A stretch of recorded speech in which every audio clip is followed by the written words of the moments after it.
एक बार शैतान ने अल्लाह रब्बुल आलमीन के दरबार में अर्ज किया, ऐ खुदा, मैं तुम्हारी कसम खाकर कह सकता हूँ कि अय्यूब नबी सिर्फ तुम्हारे द्वारा दी गई धन दौलत और आराम आशाइश की वजह से तुम्हारी इबादत करते हैं। अगर उनकी यह दौलत और सुख शांति खत्म हो जाए तो वह एक दिन भी तुम्हारी इबादत में नहीं लगे रहेंगे। ऐ खुदा, मुझे नबी पर हस्तक्षेप करने की ताकत दे।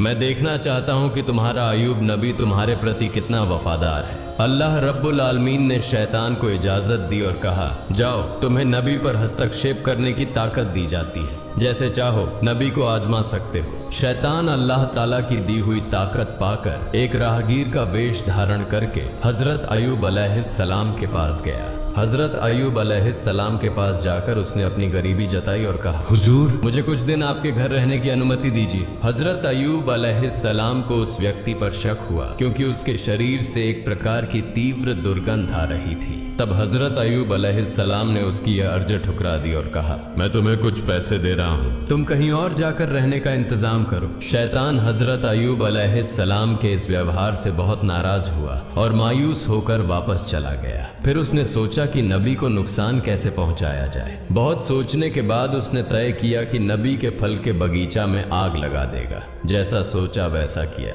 एक दिन शैतान ने नबी के फल के बगीचा में जाकर आग लगा दी। शैतान द्वारा लगाई गई आग में कई फल के बगीचा जलकर राख हो गए। बगीचा के कर्मचारी दौड़कर नबी के पास यह खबर देने पहुंचे। उनसे यह समाचार सुनकर हजरत अय्यूब अलैहिस्सलाम ने कहा, अल्हम्दुलिल्लाह, अल्लाह का दिया हुआ माल अल्लाह ने वापस ले लिया, इसमें मेरे चिंतित होने की कोई वजह नहीं है। शैतान ने जब देखा कि हजरत अय्यूब अलैहिस्सलाम फल के बगीचा नष्ट होने के बाद भी जरा सा भी विचलित नहीं हुए तो उसके दिल में जलन बढ़ गई। फिर उसने दोबारा सोचना शुरू किया कि नबी को और किस तरह से नुकसान पहुंचाया जाए। अगले दिन शैतान नबी के अस्तबल में गया और वहां आग लगा दी। आग तूफान की तरह फैल गई, जिससे सारे जानवर जलकर मर गए और कुछ गडेरिये भी आग में झुलस कर मर गए। बाकी गडेरिये यह खबर तुरंत नबी के पास लेकर पहुंचे। यह खबर सुनकर हजरत अय्यूब अलैहिस्सलाम ने नमाज की नियत की और कहा, अल्लाह का दिया हुआ माल अल्लाह ने वापस ले लिया, इसमें मुझे विचलित होने की कोई जरूरत नहीं है। शैतान ने जब देखा कि इतनी बड़ी घटना के बाद भी नबी जरा भी परेशान नहीं हुए तो उसके दिल में और ज्यादा जलन पैदा हुई। अब उसने नबी को और बड़ा नुकसान पहुंचाने का इरादा किया। हजरत अय्यूब अलैहिस्सलाम के 12 बच्चे थे जो हर दिन एक शिक्षक से शिक्षा लेने के लिए मदरसे जाया करते थे। एक दिन सुबह हमेशा की तरह हजरत अय्यूब अलैहिस्सलाम के 12 बच्चे शिक्षक के पास पढ़ने गए। उसी समय शिक्षक किसी काम से मदरसे से बाहर गए और शैतान ने इस मौके का फायदा उठाकर मदरसे की छत गिरा दी। छत गिरने से हजरत अय्यूब अलैहिस्सलाम के 12 बच्चे मलबे के नीचे दबकर मर गए। मदरस के शिक्षक डरते डरते हजरत अय्यूब अलैहिस्सलाम के पास आए और कहा, ऐ अल्लाह के नबी, मैं किसी काम से बाहर गया था, इसी बीच इमारत की छत गिर गई और आपके 12 बच्चे उसमें दबकर चल बसे। यह सुनकर हजरत अय्यूब अलैहिस्सलाम ने कहा, सुभान अल्लाह, अल्हम्दुलिल्लाह, ला इलाहा इल्लल्लाह, अल्लाहु अकबर, अल्लाह का दिया हुआ माल अल्लाह ने वापस ले लिया, इसमें मुझे विचलित होने की कोई जरूरत नहीं है। शैतान ने जब देखा कि बच्चों की मौत के बाद भी हजरत अय्यूब अलैहिस्सलाम की ईमानदारी और अल्लाह पर विश्वास में कोई कमी नहीं आई तो वह जल भुनकर राख हो गया। अब वह और बड़ी हानि पहुंचाने की सोचने लगा। इसी दौरान हजरत अय्यूब अलैहिस्सलाम के दुश्मन नबी की इस कठिन परीक्षा को देखकर बेहद खुश हो रहे थे। नबी के नौकर चाकर और कर्मचारी नबी की इस दयनीय स्थिति को देखकर जहां जहां मौका मिला चले गए। नबी का घर, बागान, अस्तबल सब कुछ खाली और सुनसान हो गया। इस मौके का फायदा उठाकर दुश्मनों ने नबी की संपत्ति लूटना शुरू कर दिया। उन्होंने टूटे फूटे घर की सारी चीजें अपने कब्जे में ले ली। बागान में बचा हुआ फल और फसल लूटने के लिए उनके बीच झगड़े शुरू हो गए। सिर्फ एक हफ्ते के भीतर हजरत अय्यूब अलैहिस्सलाम की सारी आराम आशाइश, संतानें और संपत्ति खत्म हो गई। हजरत अय्यूब अलैहिस्सलाम की 4 पत्नियां थीं। उनमें से 3 झगड़कर और बहस करके नबी को छोड़कर चली गईं। सिर्फ हजरत रहीमा अलैहिस्सलाम उनके साथ रहीं। वह नबी को छोड़कर जाने वाली नहीं थी। वह हर समय नबी के साथ खड़ी रही। देश के लोग नबी के नबूवत के दावे का मजाक उड़ाने और ताने देने लगे। कुछ ने कहा, अगर अय्यूब सच में अल्लाह के नबी होते तो उन पर ऐसा गजब क्यों आता। वह नबी नहीं है। उनकी झूठी नबूवत के दावे के कारण अल्लाह का गजब उन पर उतरा है। इधर नबी के अनुयायियों के बीच भी दरार पड़ने लगी। उनकी यह स्थिति देखकर शैतान भी पूरी तरह संतुष्ट नहीं हो सका, क्योंकि सब कुछ खत्म हो जाने के बावजूद हजरत अयूब अलैहिस्सलाम में कोई बदलाव नहीं आया। वह अपने इबादत खाने में पहले की तरह पूरी तल्लीनता से इबादत कर रहे थे, जैसे उन्हें अपने आसपास हुई तबाही की कोई खबर ही ना हो। न उनके चेहरे पर मायूसी थी, न अफसोस का कोई निशान। नबी के इबादत खाने के पास से गुजरने वाले लोग उन्हें ताने देते हुए कहने लगे, ए अयूब, तुम नबूवत का दावा करके बर्बाद हो गए। तुम्हारे लिए नबूवत का दावा छोड़ देना ज्यादा बेहतर होता। हम न नबी हैं न गजब का शिकार हुए हैं। लोग और भी कई तरह की ताने और अपमानजनक बातें नबी के खिलाफ कहते रहे, लेकिन हजरत अयूब अलैहिस्सलाम ने इन बातों पर कोई ध्यान नहीं दिया। उन्होंने लोगों के साथ मेलजोल पूरी तरह से खत्म कर दिया और इबादत में डूबे रहे। यह सब देखकर शैतान और ज्यादा बेचैन हो गया। वह और साजिशें रचने के बारे में सोचने लगा। शैतान यह सोचने लगा कि नबी को और अधिक गंभीर नुकसान कैसे पहुंचाया जा सकता है। बहुत सोचने के बाद उसने एक साजिश रची। अपनी योजना के अनुसार वह नबी से मिलने की इच्छा जताकर उनके पास पहुंचा। नबी से मिलते हुए उसने कहा, हुजूर, मैं आपका एक भक्त हूँ, मुझे आपसे कुछ अर्ज करनी है। इस बहाने वह नबी से बात करता रहा और फिर अपना मुंह उनके कान के पास ले जाकर दोनों कानों में फूंक मारकर वहां से चला गया। अगले दिन नबी के शरीर पर फफोलों जैसे फोड़े निकल आए। उनका शरीर दर्द से भर गया और वे बहुत बीमार हो गए। उनकी इबादत में थोड़ी रुकावट आने लगी। हजरत रहीमा अलैहिस्सलाम ने उनकी देखभाल शुरू कर दी। धीरे धीरे वे फोड़े बड़े होकर घाव बन गए। लंबे समय तक इसी स्थिति में रहने के बाद नबी के शरीर में कीड़े पैदा हो गए। कुछ दिनों के बाद इन कीड़ों की संख्या बढ़ने लगी। ये कीड़े नबी के शरीर का मांस और खून खाने लगे। दूसरी ओर हजरत रहीमा के पास जमा किया हुआ सारा पैसा और सामान खत्म हो गया। खाने पीने की गंभीर समस्या पैदा हो गई। कुछ दिनों तक नबी और उनकी पत्नी ने केवल पानी पीकर गुजारा किया, लेकिन आखिरकार हजरत रहीमा के लिए यह सहन करना मुश्किल हो गया। हजरत रहीमा अलैहिस्सलाम नबी के पास आकर अर्ज करने लगी, ए अल्लाह के नबी, अब हमारे पास कुछ भी नहीं बचा है, इसलिए गांव जाकर लोगों के घरों में काम करके रोजी कमाने के अलावा हमारे पास और कोई चारा नहीं है। अगर आप मुझे इजाजत दें तो मैं गांव में जाकर लोगों के घरों में काम करके हलाल रोजी कमा सकती हूं और उससे हमारे खाने का इंतजाम हो जाएगा। हजरत अयूब अलैहिस्सलाम अपनी पत्नी रहीमा की बात सुनकर बहुत देर तक रोते रहे। फिर उन्होंने कहा, रहीमा, मेरा इरादा तुम्हें तकलीफ देने का कभी नहीं था, लेकिन मैं बहुत बीमार हूँ और मजबूरी में तुम्हें इजाजत दे रहा हूँ। तुम जाओ और लोगों के घरों में काम करो ताकि कुछ हलाल रोजी कमा सके। नबी की इजाजत पाकर हजरत रहीमा ने गांव में लोगों के घरों में काम करना शुरू कर दिया। दूसरी ओर गांव वाले जब हजरत अयूब अलैहिस्सलाम के शरीर की स्थिति देखते तो बहुत भयभीत हो जाते। उनके शरीर से उठने वाली दुर्गंध से लोग घृणा महसूस करने लगते और उनके शरीर में सिहरन सी होने लगती। इसके अलावा नबी के शरीर से उठने वाली सड़ी मांस की गंध से लोग परेशान हो गए। एक दिन गांव वाले हजरत अयूब अलैहिस्सलाम के पास आए और बोले, ए अयूब, तुम तुरंत हमारा गांव छोड़कर कहीं और चले जाओ। अगर ऐसा नहीं किया तो हम तुम्हें यहाँ से जबरदस्ती निकाल देंगे। उस समय हजरत अयूब अलैहिस्सलाम के साथ केवल 3 लोग थे, उनकी पत्नी हजरत रहीमा अलैहिस्सलाम और उनके 2 शागिर्द। ये दोनों शागिर्द हमेशा नबी की देखभाल और सेवा में लगे रहते थे। गांव वालों के लगातार दबाव के कारण शागिर्दों ने हजरत अयूब अलैहिस्सलाम को दूसरे गांव ले जाने का फैसला किया। कई घंटे तक सफर करने के बाद वे एक और गांव पहुंचे, लेकिन उस गांव के लोग भी नबी की हालत देखकर घबरा गए और बोले, तुम इसे तुरंत यहाँ से लेकर चले जाओ, नहीं तो हम तुम्हें मारकर यहाँ से भगा देंगे। इस तरह शागिर्दों ने हजरत अयूब अलैहिस्सलाम को 7 अलग अलग गांवों में घुमाया, लेकिन कोई भी गांव उन्हें आश्रय देने को तैयार नहीं हुआ। आखिरकार शागिर्द परेशान हो गए। वे नबी को रास्ते के किनारे कचरा और गंदगी डालने की जगह पर एक पेड़ की छाया के नीचे छोड़कर चले गए। जाने से पहले वे आपस में बातें करने लगे। हजरत अयूब अलैहिस्सलाम अल्लाह के नबी होने के बावजूद इस तरह की मुसीबत में क्यों फंसे? एक शागिर्द ने जवाब दिया, शायद उन्होंने अल्लाह ताला की मर्जी के खिलाफ कुछ किया होगा। नहीं तो ऐसी हालत क्यों होती। दूसरे ने पहले की बात का समर्थन करते हुए कहा, जब नबी अल्लाह के दिए कामों से भटक गए हैं तो अब उनके साथ रहने से हमें कोई फायदा नहीं, चलो हम यहाँ से चले जाते हैं। दोनों इस बात पर सहमत हुए और हजरत अयूब अलैहिस्सलाम को पेड़ के नीचे छोड़कर चले गए। हजरत रहीमा अलैहिस्सलाम हजरत अयूब अलैहिस्सलाम को छोड़कर जाने वाली महिलाओं में से नहीं थी। वे हमेशा नबी की सेवा में व्यस्त रहती थीं। दिन के कुछ समय में वह लोगों के घरों में नौकरानी का काम करती और जो थोड़ा बहुत कमा पाती उससे अपने पति के लिए दवा और भोजन का इंतजाम करती थी। इस तरह समय बीतता रहा। हजरत अयूब अलैहिस्सलाम के शरीर से कभी कुछ कीड़े मर जाते तो कभी नए कीड़े पैदा हो जाते। उनके शरीर पर कीड़ों की संख्या लगातार बढ़ती ही जा रही थी।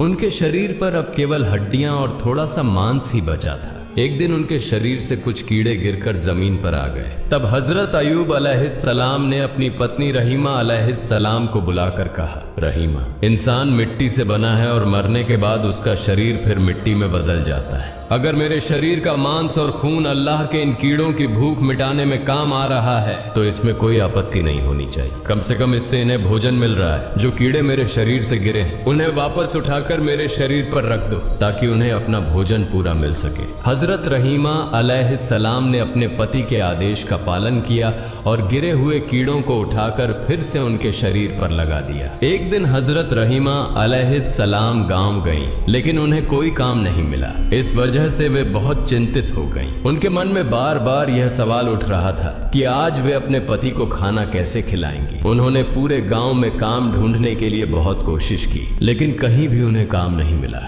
आखिरकार वह एक महिला के पास गईं और उनसे कहा, हे सम्मानित महिला, क्या आप मुझे आज के लिए कुछ पैसे उधार दे सकती हैं? मैं कल आपको ये पैसे वापस कर दूंगी। मेरा पति बहुत बीमार है और मैं आज कोई काम नहीं ढूंढ पाई हूँ। अगर आप मुझे कुछ पैसे उधार देंगी तो मैं अपने पति के लिए दवा और खाना ला सकूंगी, नहीं तो उन्हें भूखा रहना पड़ेगा। कृपया मुझ पर दया करें। महिला ने हजरत रहीमा अलैहिस्सलाम की बात सुनकर कहा, मैं किसी को पैसे उधार नहीं देती। मैंने पहले बहुत से लोगों को पैसे उधार दिए हैं, कहते थे, लेकिन किसी ने आज तक मेरे पैसे वापस नहीं किए। इसलिए ये नाटक करना बंद करो और सीधे अपने घर का रास्ता पकड़ो। मैं तुम्हें कोई पैसा उधार नहीं दे सकती। हजरत रहीमा अलैहिस्सलाम ने कहा, तो फिर मुझे कोई काम दीजिए, उस काम के बदले में मुझे पैसे दे दीजिए। महिला ने कहा, मेरे पास तुम्हारे लिए कोई काम नहीं है, लेकिन मैं एक शर्त पर तुम्हें पैसे दे सकती हूँ। तुम्हारे सिर के बाल मुझे बहुत पसंद हैं। अगर तुम अपने सिर के बाल काट कर मुझे दे दो तो मैं उनके बदले तुम्हें पैसे दे सकती हूँ। हजरत रहीमा अलैहिस्सलाम ने जवाब दिया,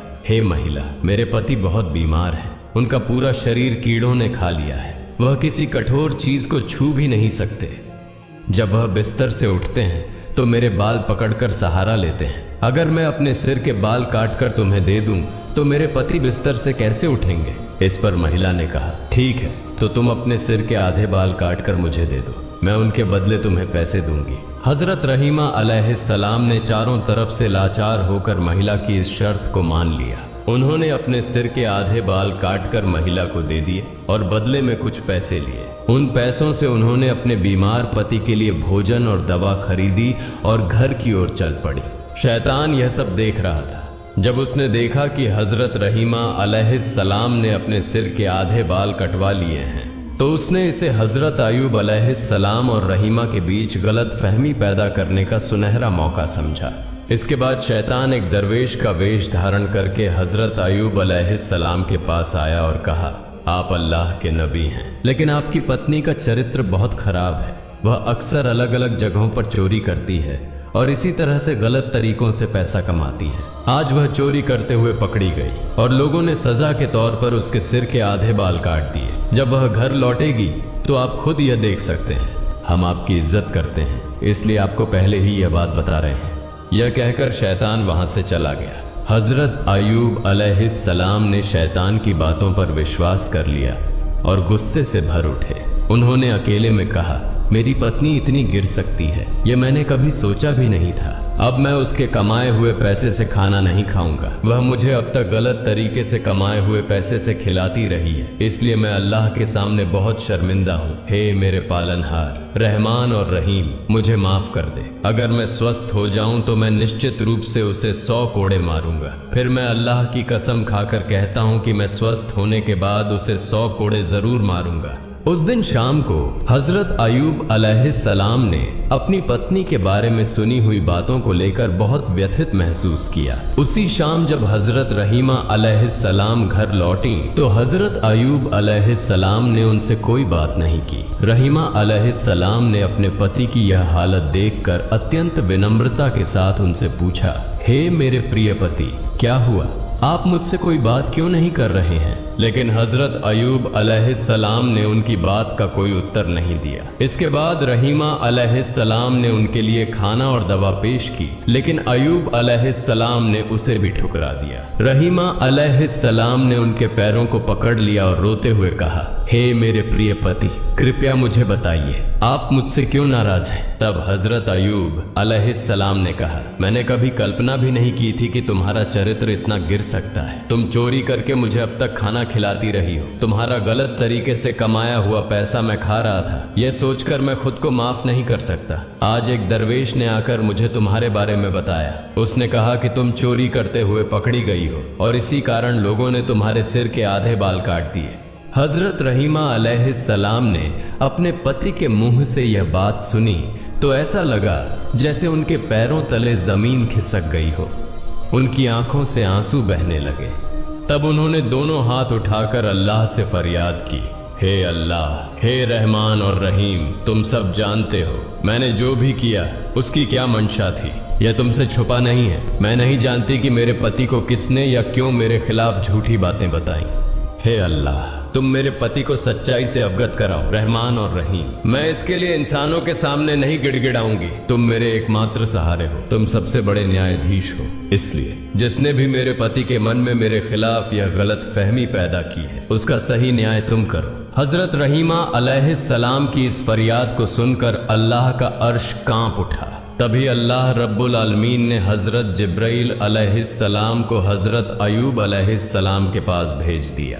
हजरत जिब्राइल अलैहिस्सलाम ने हजरत अयूब अलैहिस्सलाम के पास आकर कहा, हे अल्लाह के नबी, आपकी पत्नी अत्यंत नेक और ईमानदार हैं। शैतान ने एक दरवेश का रूप धरकर आपको भ्रमित किया और आपकी पत्नी के बारे में झूठी बातें बताईं। वास्तव में आपकी पत्नी निर्दोष है। इसलिए आप अपनी पत्नी के द्वारा पेश किया गया खाना खाएं और उनके प्रति खुश और राजी हो जाएं। हजरत जिब्राइल अलैहिस्सलाम की बातें सुनकर हजरत अयूब अलैहिस्सलाम ने अपनी पत्नी रहीमा अलैहिस्सलाम को बुलाकर कहा, रहीमा, मुझे माफ कर दो। शैतान ने तुम्हारे बारे में मुझे झूठी बातें बताईं जिनसे मैं भ्रमित हो गया। मैं इसे समझ नहीं पाया और तुम मुझसे नाराज मत होना, क्योंकि मैंने जो कुछ कहा वह अनजाने में कहा। अब मैं कभी भी तुम पर गुस्सा नहीं करूंगा। हजरत रहीमा अलैहिस्सलाम ने अपने पति के मुंह से यह बातें सुनकर बेहद खुशी महसूस की। उन्होंने फिर से पूरी लगन और उत्साह के साथ अपने पति की सेवा शुरू कर दी। रहीमा अलैहिस्सलाम हर दिन मेहनत करके कुछ धन अर्जित करती और उससे अपने पति की जीविका और उपचार का प्रबंध करती। जब शैतान ने देखा कि हजरत अयूब अलैहिस्सलाम को रहीमा अलैहिस्सलाम के खिलाफ भड़काने की उसकी योजना विफल हो गई है, तो उसने एक बूढ़े व्यक्ति का रूप धारण किया। एक दिन शैतान बूढ़े व्यक्ति के रूप में हजरत रहीमा अलैहिस्सलाम से रास्ते में मिला और उनसे पूछा, माँ, तुम्हारी यह हालत क्यों हो गई है? तुम इतनी परेशान और थकी हुई क्यों लग रही हो? हजरत रहीमा अलैहिस्सलाम ने उत्तर दिया, मेरे पति बहुत बीमार हैं। उनके शरीर पर घाव हो गए हैं जिनमें कीड़े पड़ गए हैं। उनके शरीर का रक्त और मांस कीड़े खा रहे हैं। यही सोच सोचकर मैं दिन रात बहुत चिंतित रहती हूँ। यह सुनकर बूढ़े ने कहा, मैं तुम्हारे पति के घाव और इस बीमारी का एक अचूक इलाज जानता हूँ। अगर तुम इसे अपने पति को बिना बताए इस्तेमाल कर लो तो वह एक ही दिन में इस बीमारी से छुटकारा पा लेंगे। रहीमा अलैहिस्सलाम ने कहा, हुजूर, दया करके मुझे उस दवा का नाम बता दीजिए, मैं इसे आजमाने की कोशिश करूंगी। तब बूढ़े ने कहा, अगर तुम इस दवा के बारे में अपने पति को पहले से बता दोगी तो वह इसे इस्तेमाल करने से मना कर सकते हैं। इसलिए यदि तुम बिना अपने पति को बताए इस दवा का उपयोग कर सको तो निश्चित रूप से वह स्वस्थ हो जाएंगे। इसके बाद बूढ़े व्यक्ति ने हजरत रहीमा अलैहिस्सलाम से पूछा, माँ तुम्हारे पति का नाम क्या है? हजरत रहीमा अलैहिस्सलाम ने उत्तर दिया, मेरे पति का नाम हजरत अय्यूब अलैहिस्सलाम है। वह अल्लाह के एक नबी हैं। जीवन के आरंभिक समय में वह बहुत संपन्न थे, लेकिन बाद में अल्लाह रब्बुल आलमीन ने उन्हें विभिन्न आजमाइशों और मुश्किलों में डाला। अब वह एक गंभीर बीमारी से ग्रस्त हैं।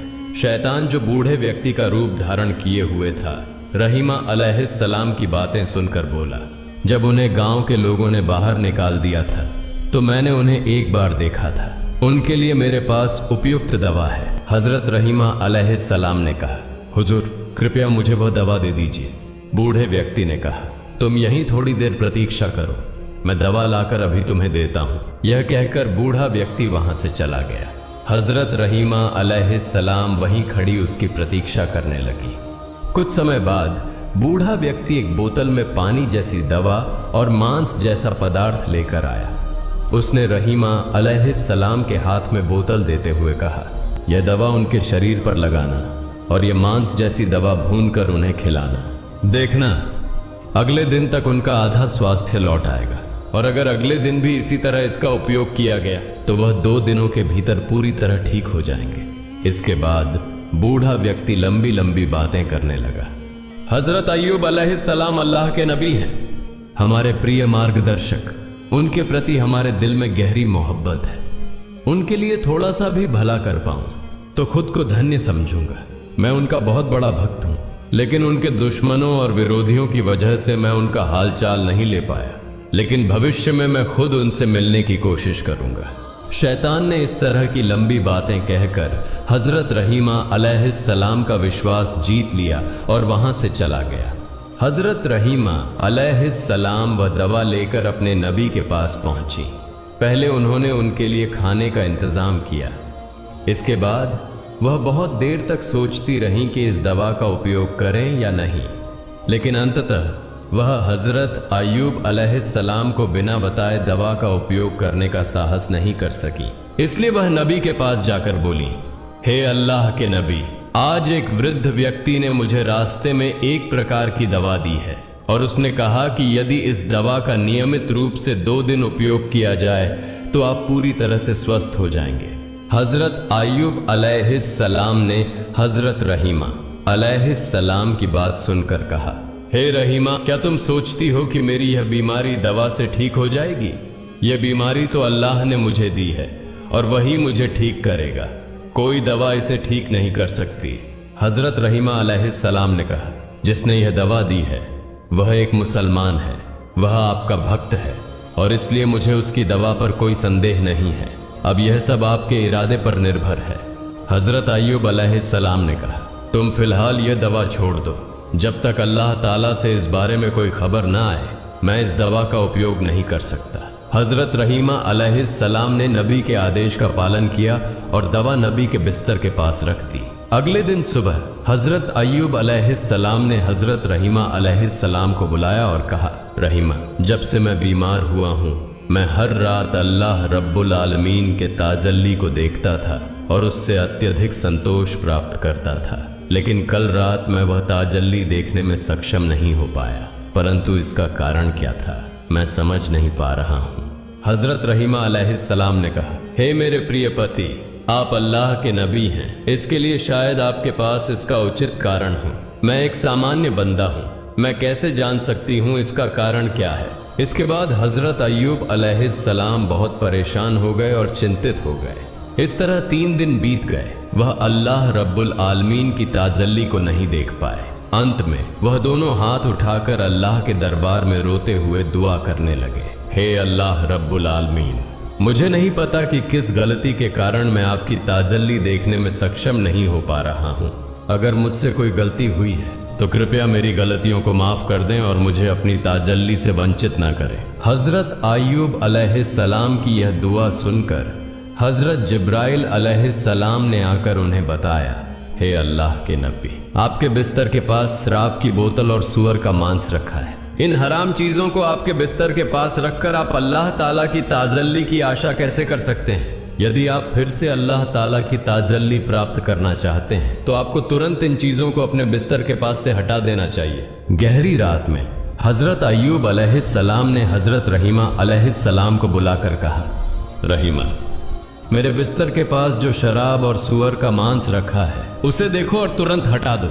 ये चीजें यहाँ होने के कारण ही मैं अल्लाह की ताजल्ली दर्शन में असफल हो रहा हूँ। हजरत रहीमा अलैहिस्सलाम नींद से जागकर चारों ओर अच्छी तरह से ढूंढने लगी, लेकिन उन्हें कहीं शराब और सुअर का मांस नहीं मिला। फिर हजरत अय्यूब अलैहिस्सलाम ने कहा, वह दवाइयाँ कहाँ हैं जो तुम लाई हो? हजरत रहीमा अलैहिस्सलाम ने कहा, वे यहाँ हैं, आपके बिस्तर के पास ही। नबी ने कहा, उन्हें यहाँ से हटा दो, मुझे लगता है कि यह शराब और सुअर का मांस है। नबी के आदेश के बाद हजरत रहीमा अलैहिस्सलाम ने उन दवाइयों को दूर हटा दिया। फिर हजरत अय्यूब अलैहिस्सलाम फिर से ध्यान मग्न हो गए। जब रात का समय समाप्त होने लगा तो हजरत अय्यूब अलैहिस्सलाम चिल्लाकर बोले, अब मैं अल्लाह की ताजल्ली दर्शन में सक्षम हो रहा हूँ। रहीमा, समझो, वह दवाइयाँ शराब और सुअर का मांस थी, और जब तक वे मेरे पास रहीं तब तक मैं 3 दिन तक अल्लाह की ताजल्ली दर्शन में असफल रहा। वह जिसने तुम्हें यह दवाइयाँ दी वह कोई इंसान नहीं था, वह इंसान का रूप धारण किया हुआ शैतान था। उसने इन दवाइयों से हमें भ्रमित करने की कोशिश की थी, लेकिन अल्लाह रब्बुल आलमीन की असीम मेहरबानी से हम शैतान के धोखे से बच पाए हैं। हजरत अय्यूब अलैहिस्सलाम इस प्रकार 18 साल तक भयंकर बीमारी, शोक और दुखों का सामना कर रहे थे। अंत में जब कीड़े उनकी आंखों और जीभ पर हमला करने लगे तो वह रोते हुए अल्लाह के दरबार में दुआ करने लगे, हे खुदा, मेरी आंखों से मैं अपनी पत्नी को देखता हूँ और सूरज देखकर नमाज का समय निर्धारित करता हूँ और अपनी जीभ से तेरा जिक्र करता हूँ। इसलिए अगर ये दोनों चीज़ें कीड़े खा लें और नष्ट हो जाएं तो मेरे लिए तेरी इबादत करना बहुत मुश्किल हो जाएगा। इस दुआ के बाद अल्लाह ताला ने अपने नबी को सूचित किया, मैं जल्द ही आपको रोग मुक्त कर दूंगा और आपकी पत्नी को पुरस्कृत करूंगा। किसी एक दिन सुबह हजरत रहीमा अलैहिस्सलाम काम पर चली गई। हजरत रहीमा अलैहिस्सलाम के काम पर जाने के बाद हजरत जिब्राइल अलैहिस्सलाम आए और हजरत अय्यूब अलैहिस्सलाम से कहा, हे अल्लाह के नबी, आप अपने पैरों से जमीन पर प्रहार करें। आपके पैरों के प्रहार से एक नहर बन जाएगी और आप उस नहर के पानी से स्नान करें और पेट भर कर वही पानी पिएं। थोड़ी देर में आप पूरी तरह से स्वस्थ हो जाएंगे। हजरत अय्यूब अलैहिस्सलाम ने हजरत जिब्राइल अलैहिस्सलाम के निर्देशों के अनुसार पैरों से जमीन पर प्रहार किया।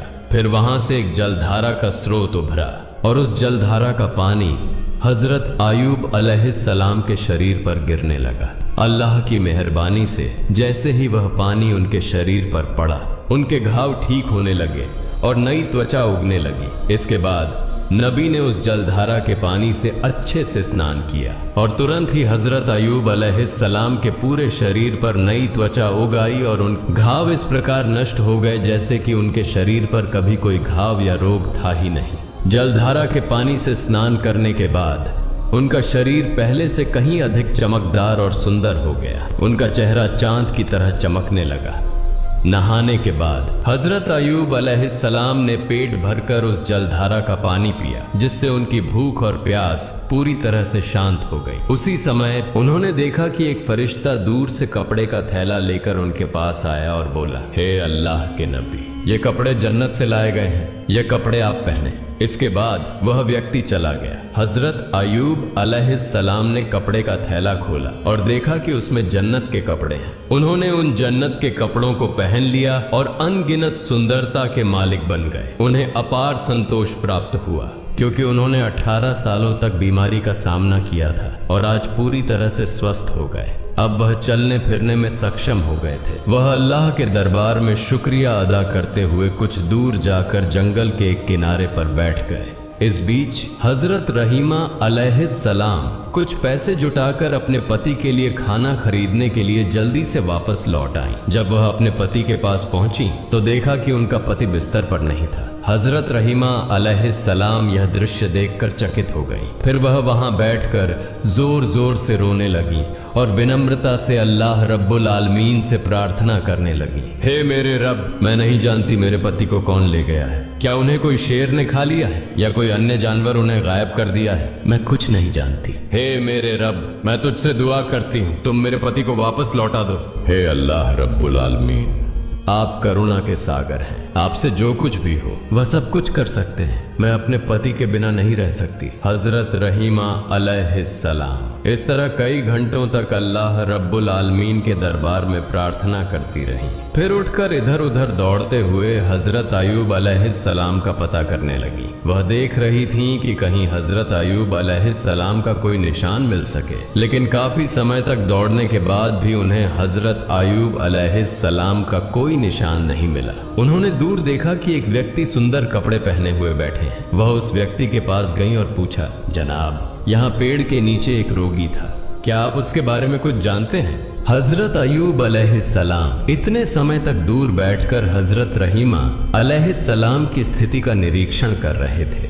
तत्क्षण वह हजरत रहीमा अलैहिस्सलाम के सामने अपना परिचय नहीं दिए। उन्होंने हजरत रहीमा अलैहिस्सलाम से पूछा, रोगी तुम्हारे क्या हाल है? हजरत रहीमा अलैहिस्सलाम ने उत्तर दिया, वह मेरे प्रिय पति थे, वह अल्लाह के एक नबी थे, उनका नाम हजरत अयूब अलैहिस्सलाम था। वह 18 साल से बीमार थे और मैं ही उनकी देखभाल करती थी, लेकिन आज काम करने के बाद जब मैं वापस आई तो मैंने उन्हें नहीं पाया। मुझे नहीं पता कि वह अब कहाँ हैं। क्या उन्हें कोई बाघ ने खा लिया है या कोई और जानवर उन्हें ले गया है? अगर आप उनके बारे में कुछ जानते हैं तो कृपया मुझे बताएं।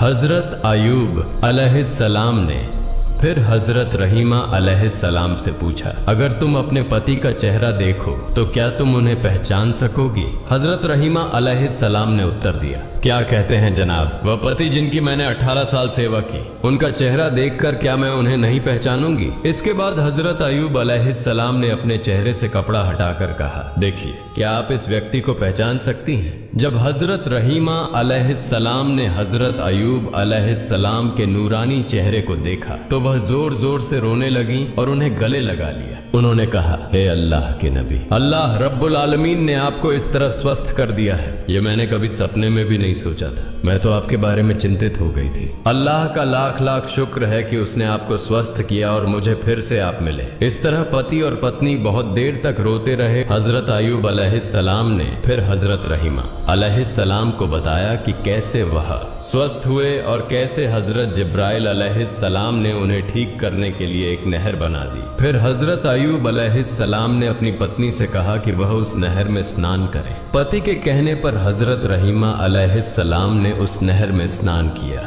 जैसे ही हजरत रहीमा अलैहिस्सलाम ने उस नहर में स्नान किया, उनका चेहरा भी चंद्रमा की तरह चमकने लगा। 18 वर्ष की युवती की तरह शरीर में रूप और सुंदरता वापस आ गई। इसके बाद हजरत अयूब अलैहिस्सलाम अपनी पत्नी को लेकर घर लौटने के लिए रास्ता तय करने लगे। जब वे अपने घर पहुंचे तो देखा कि उनका घर पहले की तरह सुरक्षित है। फिर वे अंदर गए और देखा कि उनके बच्चे खेल रहे थे। बच्चों ने उन्हें देखा और दौड़ते हुए उन्हें गले लगा लिया और पूछा, आप लोग कुछ दिनों से कहाँ थे? हजरत अयूब अलैहिस्सलाम ने कहा, हम अल्लाह ताला की दावत पर गए थे। फिर बच्चों ने जोर जोर से रोना शुरू कर दिया और कहा, आप हमें अकेला छोड़कर दावत में क्यों गए थे? हजरत अयूब अलैहिस्सलाम ने कहा, वह बाद में बताऊंगा। इसी दौरान खेत से फिर से कुछ सेवक आए और कहा, हे अल्लाह के नबी, आपके जानवर और बाग बगीचे जो नष्ट हो गए थे वे आज फिर से पहले जैसे हो गए हैं। हम नहीं जानते कि ये सब पहले जैसी हालत में कैसे वापस लौट आए। कुछ समय बाद कुछ और सेवक आए और कहा, हुजूर, आपका संपत्ति, बर्तन जो लोग लूट कर ले गए थे वह सब हम पूरी तरह से वापस ले आए हैं। सारे सामान इस महल के कुछ कमरों में रखे गए हैं। हजरत अयूब अलैहिस्सलाम के कुछ पुराने सेवक भी आए और उनके दोस्तों और विकास के बारे में समाचार लेकर आए, जिसे सुनकर नबी ने फिर से अल्लाह रब्बुल आलमीन की इबादत में लीन हो गए। इसी दौरान हजरत जिब्राइल अलैहिस्सलाम नबी के पास आए और कहा, हे अल्लाह के नबी, आपने बीबी रहीमा अलैहिस्सलाम के बाल काटने की घटना पर गुस्से में आकर कसम खाई थी कि आप उन्हें 100 कोड़े मारेंगे।